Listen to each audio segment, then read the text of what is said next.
Well, it's what we see as the last day of the carnival this Saturday, and it's been a big carnival. Chris Waller, of course. How do you sum up last Saturday in just in 30 seconds? Winks, but who shot the barman and unforgotten? What a day! Just a surreal day. Whether you be a punter, owner, jockey or a trainer, it would have been the same. It's like backing the whole card when you get 3 winners at that level.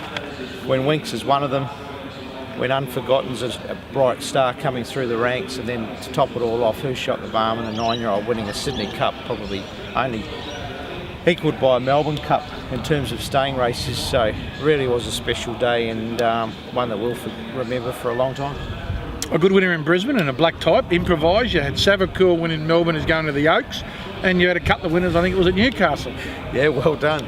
It was one of those days, and I think thanks should go to my team just behind Winks and Chris Waller. It's not just a few, it's a massive team of over 100 staff now throughout Australia, and those other winners just goes to show that the show rolls on beyond Winks. Let's get stuck into Saturday. You're back here at Royal Randwick, where we are today. Race 1 you're not allowed in those yet, the highways.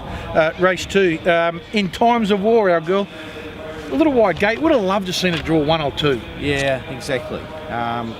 From that gate she's going to do it a little bit tough, and we've ridden her quiet a couple of times and she hasn't really fired, so we've just got to go forward, try and find a spot and hope that she can run up to her best. I think it's sometimes you think, I can't wait for her to get to sit, but she just runs the same last furlong whether she's in front or... She does. She's Tom's sister.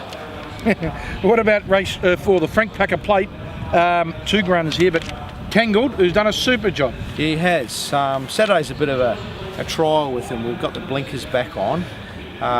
Forgive me if I'm wrong, he might have had them on. He definitely at least had winkers on, and it fired him up a bit too much. I think he wore them in the Victorian Derby at least, and just got over racing. So I do think he needs them because he's not quite concentrating. Michael Walker said he's running the race in snatches. Did he run third in the Derby? He did, and ran second in the Rosehill Guineas. So good form races he's coming out of, and of course second in the Spring Champion Stakes behind Ace High. So he's a high quality galloper, and this will tell us whether we're going to South Australia for the Derby or even going to Queensland.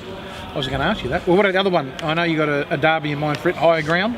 Yeah, Queensland Derby's firmly his target, and look, he's won 3 city races, this horse, and we've kept him pretty protected down in the grades. But he's doing a good job. He's won over 1900 metres last preparations, so the distance is going to be right up his alley. Got a nice soft draw. What about the All-Age Stakes? There's no doubt that Trapeze Artist, he's the one to beat, but you've got a few runners here. You've got Endless Drama, Awkward Gate, Tom Melbourne. Those 2 first, we've seen plenty of them. Yeah, I think Endless Drama's looking for a bit of give in the track, so if there is a soft track come Saturday, he'll certainly come into contention.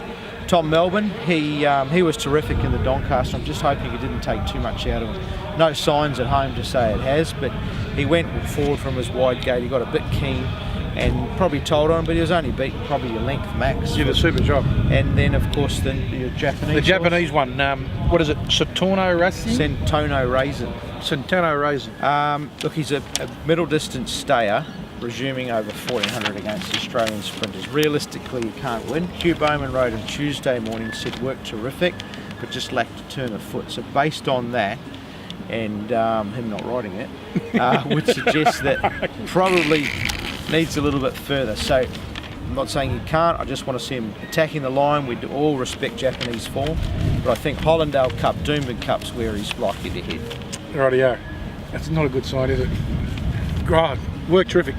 No, but I'm riding these other ones. Yeah. The Japan Racing Association Cup. Now, you've got a couple here. Macquarie is drawn the car park. Alongside it's Montauk. And then you got Leopari's in the middle. But what about Macquarie? He's going all right. He's going all right. I think the draw beat him last start. And it looks tough again on Saturday for that reason, as it does with Montauk. Second up, he doesn't go too bad. He improves. He's probably one that doesn't mind a bad draw. He gets a 3 wide position and actually races pretty well. The jockeys often say the worse you ride him, the better he goes. And then with Leopari, I think he's drawn gate 9. It's probably not much better for him. He's just getting too far back. We've got to try and ride him closer without him being out of his comfort zone. But all 3 have got rough chances. They just need things to go their way. In the last, black on gold first. Huey's on it. Yeah, got a great fresh record. Admittedly, in weaker races, he's up in a high level now, but we think he'll run well. I saw a Georgia put. I haven't read it. Sabakis. Yeah, he had a long time off. Probably had a hind limb injury, but trialled since then and come on very well. We've gone to the 1400 first up. I think it's the right distance for him now. He's an older horse. Because of those shorter trips, he just seems to get back to it. But he does look pretty fit for one of our horses returning off a long layoff. New Universe, wide barrier. Makes it hard. His last 2 runs, even his last 3 runs, have been from perfect gates, and he's run super. This makes it a bit harder. Yeah, we're sort of throwing up whether he runs an auto save for Hawkesbury next week, where there's a 1100 or 1300 metre option. But look, he settles well for Michael Walker. He's running well, and it was Michael's advice to step him up to the 1400. Chris's best of the day here at Randwick?